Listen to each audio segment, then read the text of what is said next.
दोस्तों आज की कहानी जयेश की है। पंजाब का रहने वाला जयेश बीते कुछ सालों से मुंबई में काम कर रहा है। वैसे तो जयेश हर 3 महीने में अपने गांव आता जाता है। जयेश जब 17 साल का था तब से वो मुंबई में काम कर रहा है, क्योंकि जब वो छोटा था तभी उसके माता पिता का एक कार एक्सीडेंट में देहांत हो गया था। तो कुछ सालों तक उसके रिश्तेदारों ने उसे पढ़ाया, फिर किसी ने काम पर लगा दिया। तब से वो वहां पर काम कर रहा है। लेकिन अभी जयेश के परिवार में उसकी पत्नी और एक बेटा है। जयेश मुंबई में हलवाई का काम करता है और वो एक बहुत बड़ी मिठाई की दुकान पर मिठाई बनाता है। उसका घर भी अच्छे से चल रहा है उसके इस काम से, और वो वैसे भी थोड़े दिनों में अपने परिवार से मिलने गांव पहुंच ही जाता है। मुंबई में जयेश के साथ उसका एक दोस्त काम करता है जिसका नाम सुरेश है, और वो राजस्थान के जैसलमेर जिले का है। वो दोनों काफी सालों से साथ में काम कर रहे हैं, इसलिए वो काफी अच्छे दोस्त हैं। सुरेश की बहन की शादी थी, इसलिए उसने जयेश के पूरे परिवार को राजस्थान बुलाया। तो जयेश अपनी पत्नी और बेटे के साथ जैसलमेर चला गया और सुरेश की बहन की शादी के बाद वापस अपने गांव के लिए निकल गया। लेकिन उसे क्या मालूम था कि उसका ये सफर कितना भयानक होने वाला था। वैसे जयेश शादी में आया तब वो अपनी पत्नी को मुंबई बुलाकर वहां से वो राजस्थान ट्रेन में चला गया। लेकिन अब उसे सीधा पंजाब जाना था, तो वो जैसलमेर के रेलवे स्टेशन से ट्रेन में बैठने के लिए सुरेश के घर से निकल गया।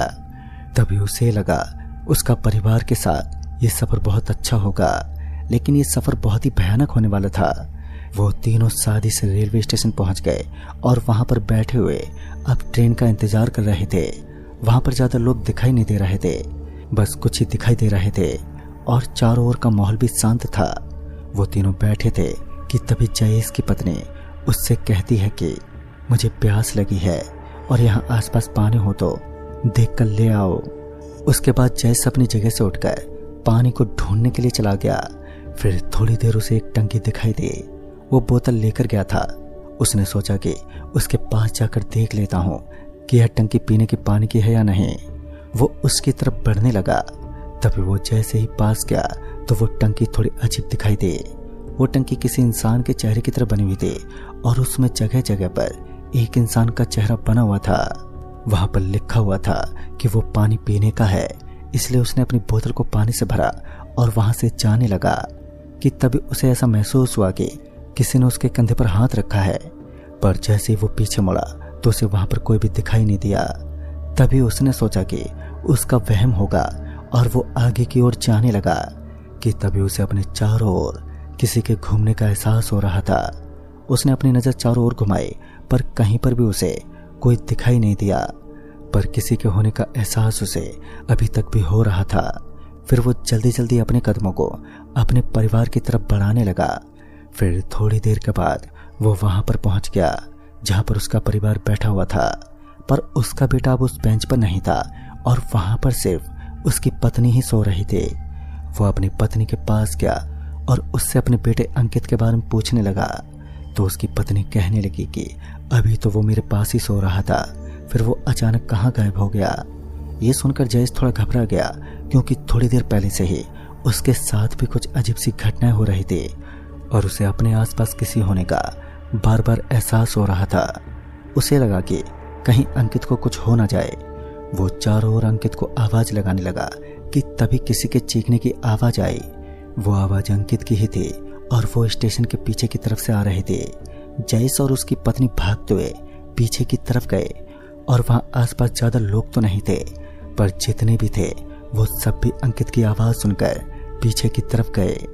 वहां जाकर जयेश ने देखा कि अंकित एक जगह पर खड़ा हुआ कांप रहा था। जयेश और उसकी पत्नी जल्दी वहां से उसके पास गए और उससे पूछने लगी कि क्या हुआ है, वो इतना कांप क्यों रहा है और वो चिल्लाया क्यों था। तो जयेश ने सामने की तरफ इशारा करते हुए कहा कि वहां पर कुछ अजीब सा था। तो जयेश ने पूछा कि कोई इंसान था या फिर कोई जानवर। तो अंकित कांपता हुआ बोला कि पता नहीं वहां पर क्या था। वो पूरे सफेद रंग का था और बस उसकी आंखें लाल थी जो अंधेरे में चमक रही थी और वो काफी बड़ा लग रहा था।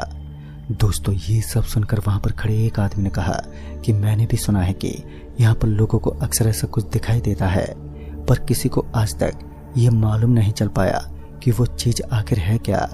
अब ये सब सुनकर जयेश अंकित को आगे स्टेशन पर ले गया और कहने लगा कि तुम वहां पीछे क्यों गए थे। पर अंकित अभी भी थोड़ा डरा हुआ था और इस कारण जयेश ने फिर उससे ज्यादा सवाल नहीं पूछा। फिर थोड़ी देर के बाद उनकी ट्रेन भी आ गई और वो सभी अपना सामान लेकर ट्रेन के अंदर चले गए। तभी उन्होंने देखा कि जिस बोगी में वो बैठे हैं वहां पर उन तीनों के अलावा और कोई भी नहीं था। यह सब जयेश को थोड़ा अजीब लगा। फिर उसने इन सब बातों को इग्नोर किया और अपनी पत्नी और बेटे के साथ अपनी सीट पर बैठ गया। उसकी ट्रेन वैसे तो 8 बजे की थी, पर किसी के कारण से लेट हो गए थे, इस कारण 8 बजे आए थे। गर्मी का मौसम था और अब धीरे धीरे चारों ओर अंधेरा हो रहा था और ठंडी ठंडी हवाएं भी चल रही थी, जो कि उन्हें बहुत अच्छे लग रहे थे। और शादी की थकान के कारण और ठंडी हवाओं के कारण कब उन तीनों की आंख लग गई उन्हें पता ही नहीं चला। फिर थोड़ी देर के बाद जयेश की आंख खुली तो उसने देखा कि जिस बोगी में थोड़ी देर पहले उन तीनों के अलावा कोई नहीं था, अब वो बोगी लोगों से भरी हुई थी। इतने सारे लोगों को देखकर जयेश थोड़ा हैरान हो गया कि इतने सारे लोग कब आ गए, उसे कुछ पता ही नहीं चला। और सभी लोग एकदम शांत होकर बैठे हुए थे, आपस में किसी से भी बात तक नहीं कर रहे थे। अब जयेश को टॉयलेट आ रहा था, इस कारण उसकी नींद खुल गई थी। वो बाथरूम में गया और फिर थोड़ी देर के बाद जब वो वापस आया तो वहां का माहौल देखकर वो एकदम से चौंक गया। अब वो पूरी की पूरी बोगी खाली पड़ी हुई थी, वहां पर एक भी आदमी या औरत बैठे हुए नहीं थे और उसे ये सब बहुत अजीब लग रहा था और हैरान भी कर रहा था। फिर वो अपनी सीट पर आकर बैठ गया और खिड़की से बाहर की तरफ देखने लगा कि तभी जो उसने देखा वो देखकर तो उसकी आंखें खुली की खुली रह गईं। अंकित ने स्टेशन पर जिस अजीब सी चीज के बारे में बताया था वो अब जयेश के सामने थी, जिसका कद बहुत बड़ा था और वो पूरा सफेद था, पर उसकी आंखें खून की तरह लाल थी और वो ट्रेन के साथ साथ भाग रहा था। अब ये सब देखकर उसके तो होश ही उड़ गए थे कि तभी उसके फोन की घंटी बजने लगी और उसने अपने फोन की तरफ देखा तो उसके दोस्त सुरेश का फोन था। तभी उसने फोन उठाया तो सुरेश उससे कहने लगा कि अरे भाई, मैं तो तेरे से पूछना ही भूल गया था कि तूने कौन से स्टेशन से ट्रेन पकड़ी है। वो क्या है कि शादी में मुझे टाइम ही नहीं मिला था, इस कारण मैं तुझे स्टेशन पर छोड़ने भी नहीं आ पाया था। और तभी जयेश ने स्टेशन का नाम बताया तो सुरेश की आवाज अचानक से ही रुक गई और फिर थोड़ी देर के बाद सुरेश उससे कहने लगा कि ये तो कौन से स्टेशन पर चला गया है। वो स्टेशन कोई आम स्टेशन नहीं है, उसे कुछ लोग भूतिया स्टेशन भी कहते हैं और वहाँ जो ट्रेन आती है ना, वहाँ से आज तक कोई भी बाहर नहीं आ पाया। दोस्तों, ये सब सुनकर तो सुरेश के रोंगटे खड़े हो गए। तभी सुरेश कहने लगा कि रुक, मैं तुझे एक उपाय बताता हूँ, अगर वो काम करेगा तो शायद तुझे कुछ नहीं होगा।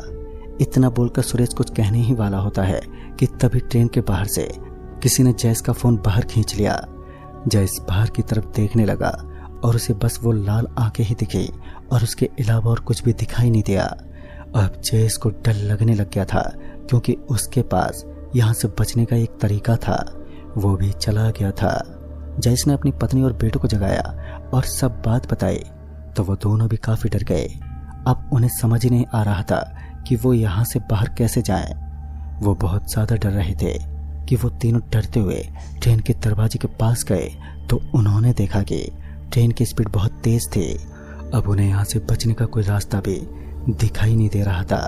वो वापस अपनी सीट की तरफ आ गए कि तभी अंकित कहने लगा कि उसे प्यास लगी है। तभी जयेश को याद आता है कि उसने स्टेशन से जो पानी की बोतल भरी थी वो पानी वहां पर किसी ने नहीं पिया था और खाली उसी के पास था। तो जयेश वो बोतल बैग से निकालकर अंकित को देने लगता है कि तभी उन्हें किसी के हंसने की आवाज आने लगती है और जब वो अपने पास वाली सीट की तरफ देखते हैं तो उनके होश उड़ जाते हैं। तभी उन्होंने देखा कि उनके बगल वाली सीट पर कुछ अजीब सी चीज बैठी थी जो कि अंकित को स्टेशन पर और जयेश को थोड़ी देर पहले ट्रेन के बाहर दिखाई दी थी। उसे देखकर वो पूरा परिवार डर गया था क्योंकि उन्होंने अपनी पूरी जिंदगी में ऐसी चीज आज तक नहीं देखी थी। ना तो वो कोई इंसान था और ना ही कोई जानवर था। उसे देखकर पता ही नहीं चल रहा था कि आखिर ये है क्या। वो धीरे धीरे उनकी तरफ बढ़ने लगा और वो तीनों और भी ज्यादा डरने लगे कि तभी वो पास आकर अंकित का हाथ पकड़ लेता है। जयेश के हाथ में पानी की बोतल थी तो वो उसके हाथ में पकड़ते हुए ही अंकित को उससे छुड़ाने की कोशिश कर रहा था कि तभी उस बोतल में से थोड़ा पानी उस अजीब सी चीज पर गिर जाता है, जिससे वो चीज पीछे हट जाती है। और इस तरह पीछे हटता देख जयेश को यहाँ से थोड़ी बचने की उम्मीद भी नजर आ जाती है। वो उस पानी की बोतल में से थोड़ा पानी उसके ऊपर फेंक देता है, जिससे वो गायब हो गया। और जयेश जल्दी से दरवाजे के पास पहुंच गया। ट्रेन की स्पीड अभी भी काफी ज्यादा थी। उसने थोड़ा बचा हुआ पानी ट्रेन की पटरों पर डाल दिया, जिससे अचानक वो ट्रेन रुक गई। और उस ट्रेन के रुकते ही जयेश और उसका परिवार जल्दी से उससे उतर गया। और उनके उतरते ही वो ट्रेन फिर से स्टार्ट हो गई थी। उन्हें एक बात तो समझ आ रही थी कि ये पानी कोई आम नहीं था, पर जहां पर वो उतरे थे वहां उन्हें आसपास कोई भी दिखाई नहीं दे रहा था। अभी तक भी उन्हें डर लग रहा था कि कहीं वो चीज उनके आसपास ना आ जाए। वो जल्दी से वहां से बाहर निकलना चाहते थे, पर वो अब चलने लगे। फिर थोड़ी दूर पर उन्हें कुछ रोशनी भी दिखाई दी। वो जल्दी से उस रोशनी की तरफ गए तो वहां पर कोई गांव था। ये देखकर वो थोड़ा खुश हो गए कि अब उनकी जान बच गई और वो बहुत ही बड़ी मुसीबत से बाहर आ गए थे। तो दोस्तों, इस कहानी में बस इतना ही। तब तक के लिए बाय एंड टेक केयर।